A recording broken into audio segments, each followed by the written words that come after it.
Gracias por estar ahí. En esta sesión abordamos la situación de las organizaciones obreras y de la clase media en España entre 1875 y 1900. Partimos de algunos antecedentes citados por el profesor Pierre Vilar, que destaca, a su vez, que el fenómeno debió ser más continuo de lo que reflejan los escasos estudios, porque, de no haber sido así, no hubiera sido posible que florecieran como hicieron estas organizaciones obreras en 1868. Veremos detenidamente cómo los obreros españoles asumieron las corrientes ideológicas en boga en Europa. Anarquismo de Bakunin, que envió a España a su amigo Giuseppe Fanelli, y comunismo de Marx, que hizo que se trasladara a nuestro país su yerno Paul Lafargue.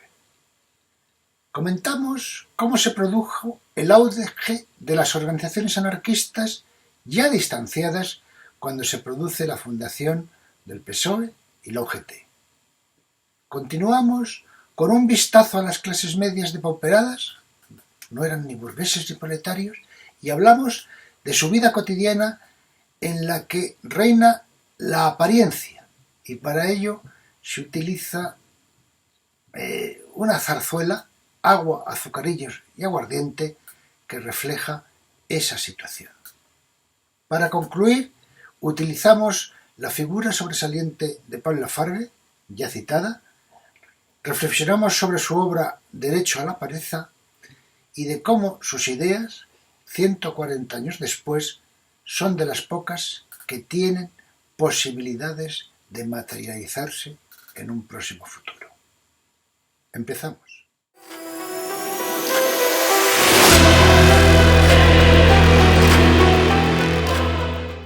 Iniciativas sin conexión en las distintas pocas zonas industrializadas.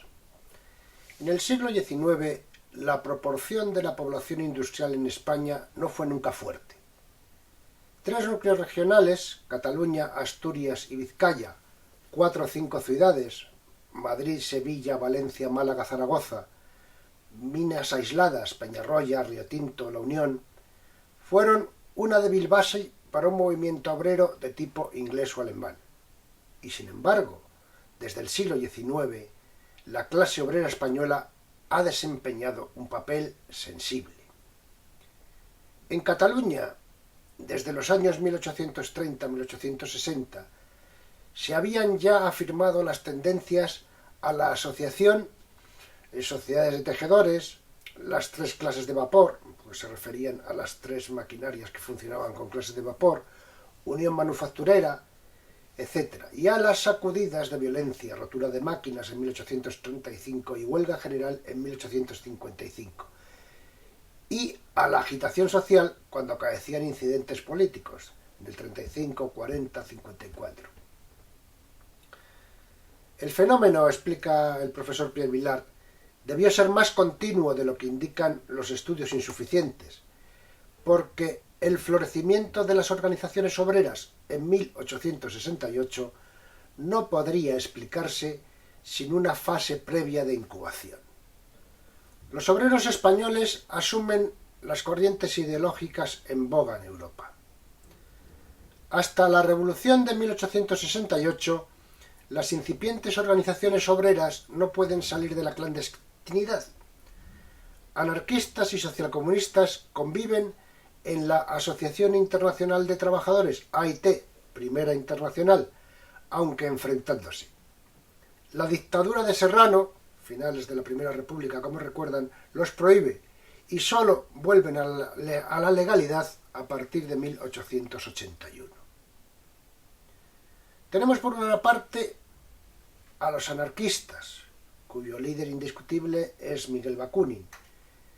Inspirado por Proudhon, un filósofo revolucionario francés, que señaló que la propiedad es un robo y que los derechos a la libertad, la igualdad y la seguridad eran derechos naturales y por tanto inviolables, el aristócrata ruso Bakunin, opuesto a cualquier forma de Estado, fundó en 1868 la Alianza de la Democracia Social. Sin saber una palabra de español, Fanelli, amigo de Bakunin, viaja a Madrid y Barcelona en 1868. Contacta con los pocos que pueden entender en francés o italiano. No eran proletarios propiamente dichos, sino tipógrafos, zapateros y algunos estudiantes. Les deja unos folletos y organizaron la Alianza de la Democracia Social Española como sociedad secreta, en política anarquista, en economía colectivista y en religión atea. Con el lema acabar con el Estado y la Iglesia y levantar sobre sus ruinas la libre federación de asociaciones libres de trabajadores libres, tuvieron un éxito rotundo. Por toda España se incrementa la animosidad entre pobres y ricos. Desde el principio se están enfrentando a los comunistas. En este momento su líder indiscutible es Carlos Marx. Marx es un filósofo, economista y periodista alemán que sostiene que hay una lucha de clases y que en las sociedades avanzadas el proletariado, la clase más numerosa y más explotada, debe conquistar los cambios que le lleven a una sociedad igualitaria.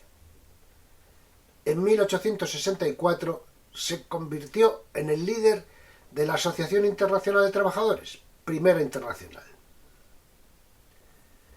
En 1871 llegó a España Lafargue, yerno de Marx, que había nacido en La Habana y hablaba español. Atacó a la Alianza Democrática por su carácter de sociedad secreta, y cuando en el Congreso de La Haya de 1872 Marx consigue expulsar a Bakunin de la Internacional, la separación también se materializa en España. La división durante la Primera República, 1873, entre cantonalistas, apoyados por los anarquistas, y republicanos federales centristas, que cuentan con la Federación Internacional de la AIT, Primera Internacional, cuyo líder es Pablo Iglesias, acentuará las diferencias entre ambas organizaciones. Sus caminos divergen. Auge del anarquismo. En 1881, 50 militantes barceloneses habían fundado una Federación de Trabajadores de la Región Española, FTRE, de inspiración anarquista. En 2 años, congresos de Sevilla y Valencia, reagrupó 50.000 afiliados, de los cuales 30.000 eran de Andalucía y 13.000 de Cataluña. Las divisiones y la represión les hicieron la vida muy difícil. Pero el anarquismo vivió grandes días entre 1890 y 1910, por acción directa en atentados, por huelgas en 1890 y 1912, el proceso de Montjuïc, la Semana Trágica. En 1911 empieza una fase más organizada, fundándose la Central Anarcosindicalista Confederación Nacional del Trabajo, o CNT, que dominará el movimiento obrero español hasta la Guerra Civil. A los obreros del siglo XIX la política les decepcionó siempre, lo que explica su apoliticismo. Por esa razón adquieren una pasión por la libertad y un odio hacia el Estado. Es su actitud contra un constante autoritarismo policíaco. Pueden ver en el mapa cómo la implantación de núcleos de la Federación de Trabajadores de la Región Española, anarquistas, es muy superior a la implantación socialista. Esto preocupa a las autoridades de la Restauración, a los conservadores. Hay una cuestión que se conoce como la mano negra. En noviembre de 1882, el coronel de la Guardia Civil de Andalucía Occidental envió al gobierno una copia del reglamento de una supuesta organización secreta llamada Mano Negra, que según dijo estaban detrás de actos de sabotaje. El gobierno optó por la represión, envió refuerzos y en menos de 3 semanas había 3.000 jornaleros anarquistas de la FTRE encarcelados. No sabemos si es cierto que existió la Mano Negra como una acción anarquista o fue una disculpa del gobierno para aumentar su control y represión. Nacimiento del PSOE. Un aparente aperturismo tuvo lugar en 1879 bajo el gobierno del general Martínez Campos, paréntesis aprovechado por un pequeño grupo de internacionalistas madrileños que fundaron el Partido Democrático Socialista Obrero Español el 2 de mayo de 1879, siguiendo las tesis del propio Carlos Marx. Tuvo éxito en las regiones de concentración orgánica de la industria, minas asturianas, metalurgia vasca, y entre los obreros cultivados de Madrid, cuyo modelo fue el tipógrafo Pablo Iglesias, fundador del partido, teórico sin originalidad, pero noble figura que durante mucho tiempo mantuvo el socialismo español en la tradición de Lafargue y Goethe. Más tarde, dicha tradición fue poco a poco olvidándose, bajo la influencia de políticos natos, como Indalecio Prieto, o de profesores de Derecho, como Besteiro, Jiménez Asua, de los Ríos, pasándose al parlamentarismo y al reformismo. Reivindicaron la mejora de salarios, reducción de horario y prohibición del trabajo infantil.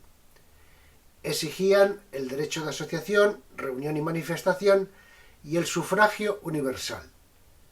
En 1886 empiezan a publicar el periódico El Socialista y en 1888 se funda en Barcelona el sindicato Unión General de Trabajadores, UGT, con implantación en Cataluña, Andalucía, País Vasco, Asturias y Madrid.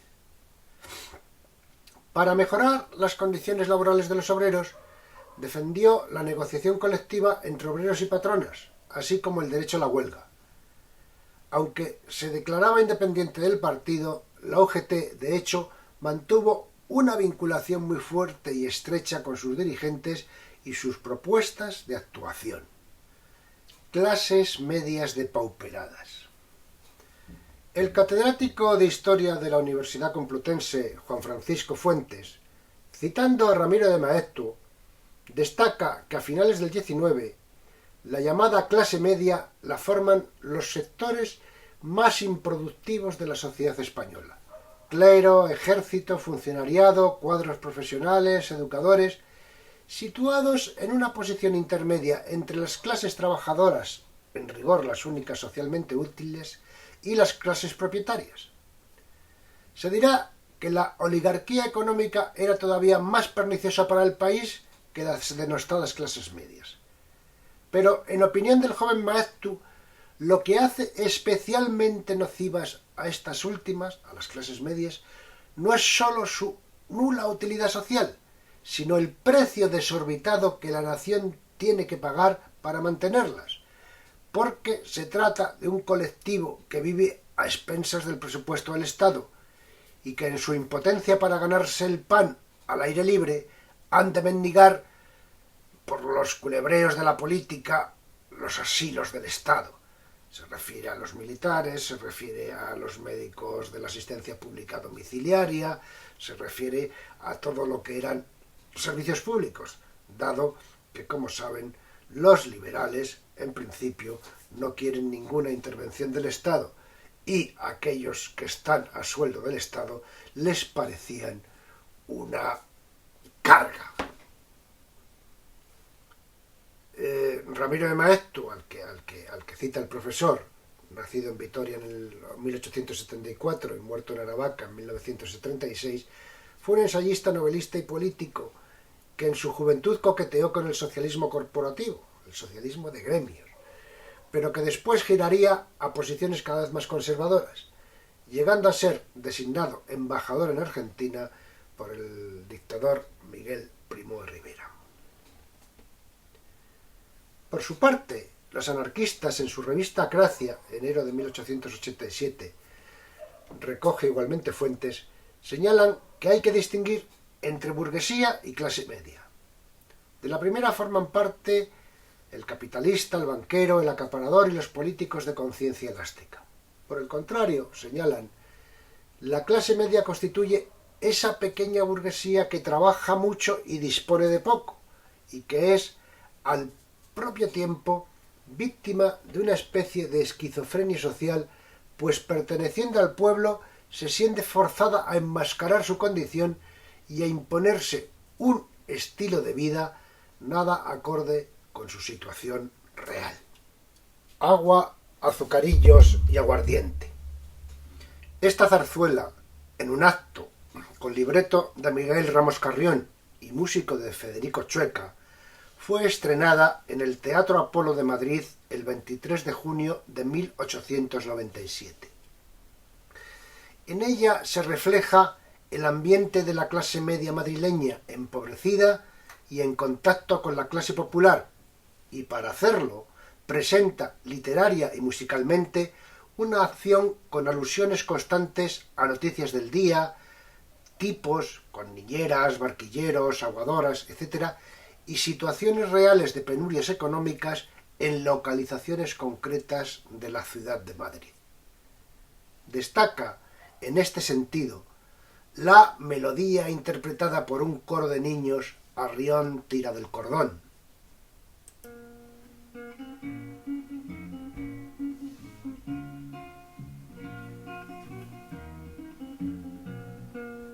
Mucho vestido blanco, mucha farola, y el puchero a la lumbre con agua sola.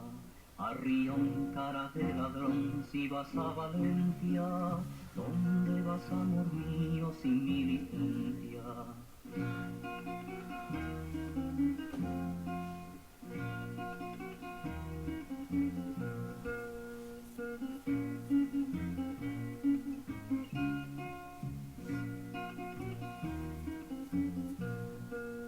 Tanto reloj de oro, tanta cadena, luego vas a su casa y allí no hay cena. Arrión, cara de ladrón, si vas a la Italia, ¿dónde vas, amor mío, que yo no vaya?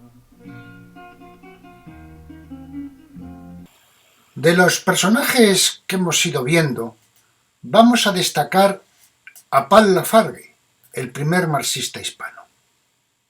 Pese al vendaval de liberalismo económico que padecemos hoy por hoy, 140 años después, sus planteamientos son los únicos de su época que avanzan con posibilidades de cumplirse. Vamos a profundizar un poco en su figura, empezando por su biografía con un breve vídeo del canal YouTube de Antonio Macías titulado Pal Lafargue, el filósofo que defendió el derecho a la pereza. Lafargue, ya hemos comentado, era marxista y vamos a ver cuál era el punto de partida que Lafargue modificó parcialmente en sus planteamientos. Carlos Marx ya había planteado que la tecnología nos hará libres, pero había añadido unos peros. La figura de Marx, nacido en Treveris, Alemania, en 1818 y fallecido en Londres en 1883, es sobradamente conocida. Fue filósofo, economista, sociólogo, historiador, periodista, intelectual y político comunista de origen judío. Su obra, que es inmensa, abarca diferentes campos de pensamiento en la filosofía, la historia, la ciencia política, la sociología y la economía, aunque no limitó su trabajo solamente a la investigación, pues además se incursionó en la práctica del periodismo y la política, proponiendo siempre su pensamiento entre la unión de la teoría y la práctica, la praxis que llamaba él. Junto a Federico Engels es el padre del socialismo científico, el comunismo moderno, el marxismo y el materialismo histórico. Sus obras más conocidas son el Manifiesto Comunista, en coautoría con Engels, y El Capital, cuyos tomos 2 y 3 se publicaron después de su muerte. Karl Marx dedicó 2 fragmentos al estudio de las máquinas y la tecnología. El primero se conoció como fragmento del capítulo 6, inédito del tomo primero del Capital, y el segundo se conoció como el fragmento sobre las máquinas, publicado como una aportación a los Grundrisse. Según señala Marx, la tecnología que aumentó la composición orgánica del capital y al mismo tiempo la productividad del trabajo es una forma de dominación política subjetiva del obrero. Por medio de la tecnología, añade Marx, la innovación, como el taylorismo o el fordismo, se perfecciona, se refine, pula y afina la explotación del capital sobre la fuerza del trabajo. La técnica, indica, no es neutral, es un instrumento político. Los grandes descubrimientos científicos y tecnológicos han perfeccionado los instrumentos de dominio y con ellos han colaborado con el perfeccionamiento de la explotación capitalista. Él admitía la tecnología nos hará libres, pero añadía, siempre y cuando la expropien sus trabajadores y la socialicen como instrumento, como medio de producción, y así busquemos resolver las necesidades sociales humanas y del planeta, y con ello la tecnología deje de estar al servicio de la ganancia capitalista. Como saben, las ideas de Marx no tuvieron un reflejo inmediato en ningún régimen político hasta que en la Unión Soviética, el primer estado en imponer un régimen comunista tras la Revolución Rusa de 1917, socializó los medios de producción. Pero en ese caso, la tecnología no liberó a los trabajadores. Se impuso la necesidad de aumentar la producción por parte de los trabajadores para aumentar los recursos del Estado. Seguimos con la figura de Paul Lafargue, revolucionario, romántico y marxista. Paul Lafargue nació en Santiago de Cuba en 1842 y murió en París en 1911. Fue periodista, médico, teórico político y revolucionario hispano-cubano-francés. Aunque en un principio su actividad política se orientó a partir de la obra de Proudhon, un anarquista francés, el contacto con Karl Marx, del que llegó a ser yerno al casarse con su segunda hija Laura, acabó siendo determinante. Su obra más conocida es El derecho a la pereza, publicado por primera vez en 1880. Papel en España. Explica el profesor Vadillo que Paul Lafargue fue uno de los socialistas de más renombre y con más proyección internacional. Tuvo en España un papel protagonista por la impronta que dejó para las bases de la creación del Partido Socialista Obrero Español, el PSOE, y el desarrollo del movimiento marxista. Una participación, por otra parte, que no estuvo exenta de polémicas, por lo que algunos consideran un rol particular de Lafargue en provocar la ruptura de la Internacional en España, que ya hemos comentado que dividió al movimiento obrero entre anarquistas y socialistas. El derecho a la pereza. Según Burmen, el derecho a la pereza considera seriamente la insistencia de Engels sobre otorgar la mayor importancia a la cuestión de las horas de trabajo. En aquella época, las campañas por la jornada de 8 horas ya estaban en marcha, y también los debates de qué hacer con la abundancia que produce el capitalismo. No cabe duda de que el tema de las horas de trabajo merecía ser considerado con seriedad. Entre mediados del siglo XVIII y el siglo XIX, las horas de trabajo promedio en el norte industrializado de Inglaterra habían pasado, por año, de 2.860 a 3.666. Piensen que, hoy por hoy, estamos en jornadas entre los 1.600 y los 1.800 horas. Según un profesor argentino, Urtubey, los conceptos de trabajo, pereza u ocio son dos caras de un mismo proceso de la regimentación de la vida de los operarios en el modo de producción capitalista. Lafargue critica en El derecho al trabajo de Louis Leblanc, un socialista utópico de la década de los 40 del siglo XIX, que planteaba la protección del Estado a los trabajadores frente al liberalismo que agudizaba las desigualdades. Lafargue, de manera creativa, da la vuelta a la tortilla y sostiene el derecho a la pereza, es decir, a través de la ociosidad posible por la capacidad creciente de la tecnología que permite una mayor producción. Ese exceso de producción, indica, no debe suponer un crecimiento ilimitado de la misma, sino una disminución de las horas de trabajo de los obreros. Su propuesta en aquel momento muy romántica, muy utópica, era de 3 horas al día. Vamos a poner una postilla. Tengamos en cuenta que en el régimen capitalista la producción de los trabajadores y del conjunto de las mercancías es creciente. Se considera que debe aumentar constantemente. Hoy por hoy estamos viendo que cuando una empresa o un país no crece de manera constante, mes a mes, año a año, incluso se está considerando que entra en recesión. 3 meses en la Unión Europea de un país que no supera la producción anterior le sirven para entrar en esa negativa consideración. Pero no hablemos solo de marxistas, nos vamos a referir a Bertrand Russell, el positivista que elogió la ociosidad. Bertrand Russell, nacido en Gales, en el Reino Unido, en 1872, falleció también en esa región del Reino Unido en 1970.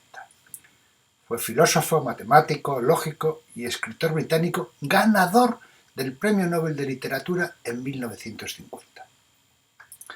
Tercer conde de Russell, pertenecía a una de las familias aristocráticas más prominentes del Reino Unido. Era hijo del vizconde de Amberley, John Russell, y ahijado del filósofo utilitarista John Stuart Mill, cuyos escritos tuvieron para él una gran influencia. A lo largo de su vida, Russell se considera a sí mismo liberal y socialista, así lo explica en su autobiografía, aunque, añade, también sugirió que su escepticismo le había llevado a sentir que nunca había sido ninguna de estas cosas en un sentido profundo.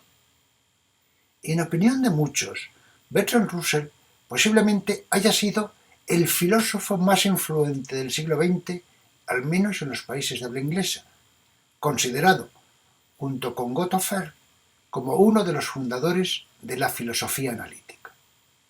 Es considerado también como uno de los lógicos más importantes del siglo XX.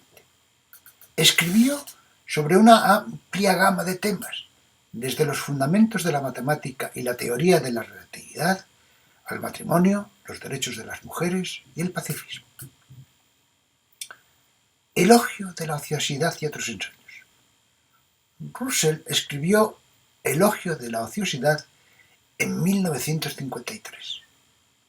Para María Toro se trata de una reflexión sobre el escaso tiempo del que dispone la clase trabajadora fuera de sus tareas laborales. Una realidad que propone cambiar, gracias a la mecanización, estableciendo una jornada de 4 horas semanales para que los individuos puedan disfrutar de su ocio y ser mejores personas. Tengan en cuenta que esto se decía hace 70 años. Según sus palabras, las palabras de Russell, en la página 47 de la edición española de la obra que comentamos, una mejor organización económica que permitiera a la humanidad beneficiarse de la productividad de las máquinas conduciría a un verdadero aumento y grande del ocio. Y mucho ocio puede parecer tedioso, excepto para aquellos que tienen intereses y actividades inteligentes.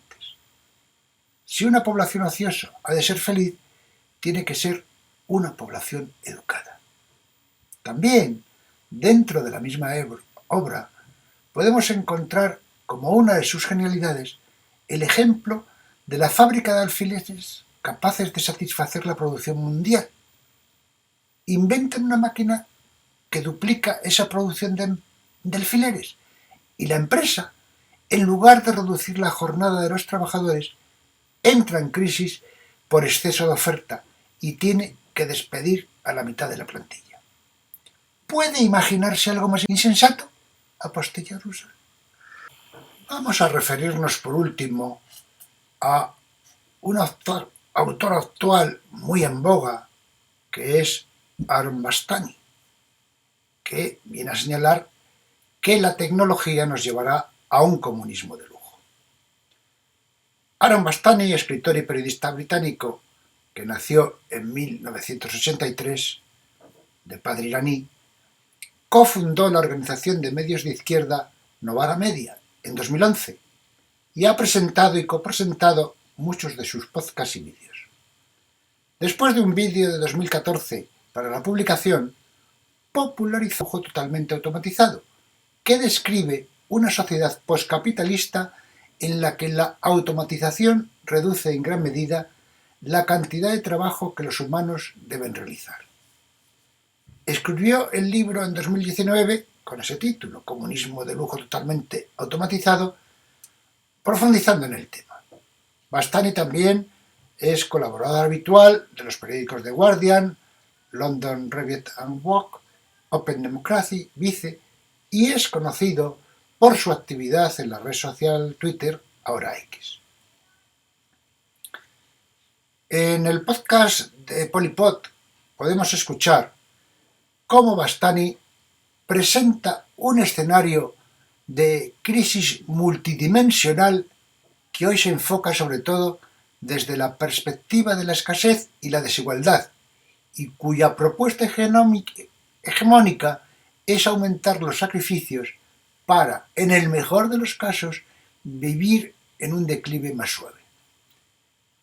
Sin embargo, a través del recorrido por las transformaciones en el mundo del trabajo, de la producción de energía y alimentos, de la obtención de recursos o del cuidado de la salud, muestra una tendencia inscrita en el propio funcionamiento del capitalismo, a alcanzar situaciones de abundancia. Esta premisa permite desplazar los problemas actuales hacia la cuestión política de cómo será posible que esa abundancia no acabe sometida al régimen de escasez que necesita el estado actual de las cosas y profundizar así en los escenarios del desastre y la desigualdad extrema.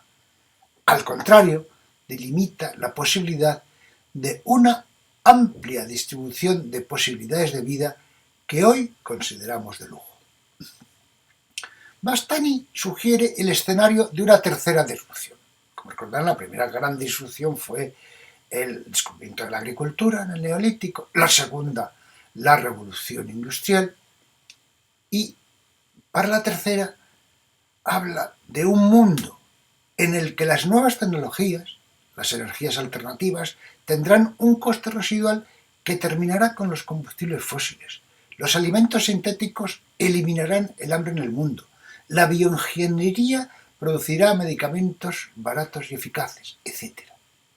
El paso necesario de la sociedad será suprimir a los que ahora controlan la escasez de esos bienes.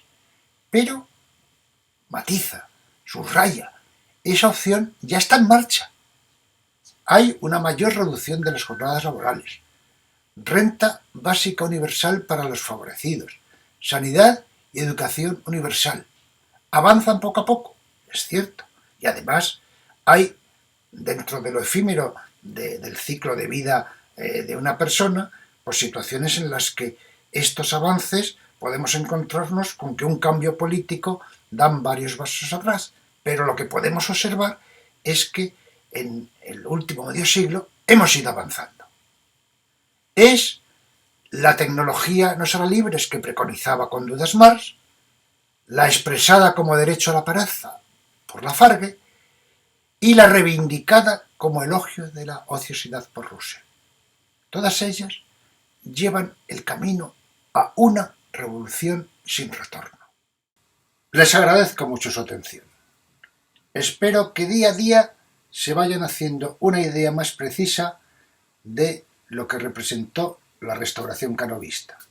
Acabamos de ver a una parte de los excluidos, los obreros y la clase media, y hemos realizado una incursión en el derecho a la pereza de Lafargue. Comenten, mediten, discutan si el tema les ha interesado. En la próxima sesión seguiremos con la misma etapa, pero nos asomaremos a otros excluidos de la restauración, los movimientos nacionalistas y regionalistas. Como siempre les ruego, cuídense, cuidémonos.